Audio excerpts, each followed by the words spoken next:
अभी सब्सक्राइब करें हमारे चैनल माँ दुर्गा म्यूजिक का और साथ में बेल आइकन जरूर दबाएं ताकि ऑल नोटिफिकेशन आप तक जल्द पहुँचे।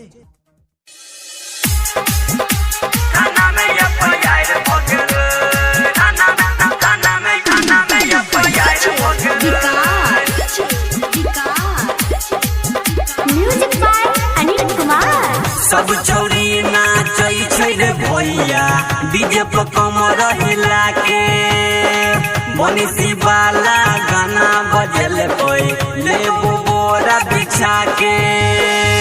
अनिल यादव के गाना बजल कोई 3 बजे भोर हरिया।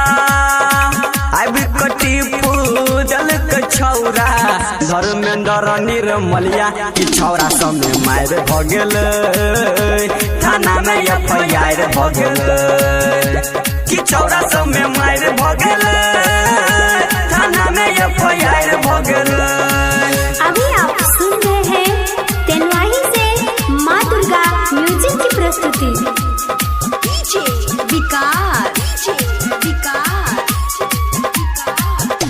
थाना में एफआईआर भ गेल, थाना में एफआईआर भ गेल। यूपी बिहार में छा गेलै धर्मेंद्र निर्मलिया। जे हो बचल ओकरो न छोड़तै छौरा कृष्ण कन्हैया। यूपी बिहार में छा गेलै धर्मेंद्र निर्मलिया। अपना मोबाइल में सब बजब लगल ई गाना, छौरी मौगी से हो सुन के होई गईलै दीवाना। कि छौरा समय मार भ गेल, थाना में एफआईआर भ गेल।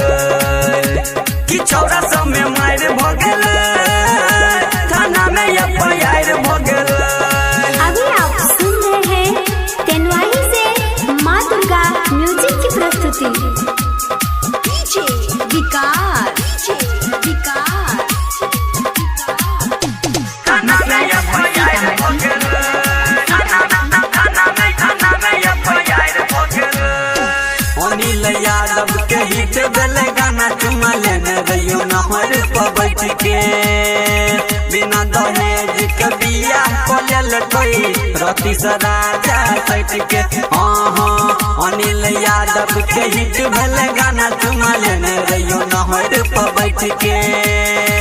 लहंगा में देखल के कोना छौरी के भतरा फिल्म, इहे टेंशन से कीन लेल कोई अनिल धनकुट्टी के मशीन।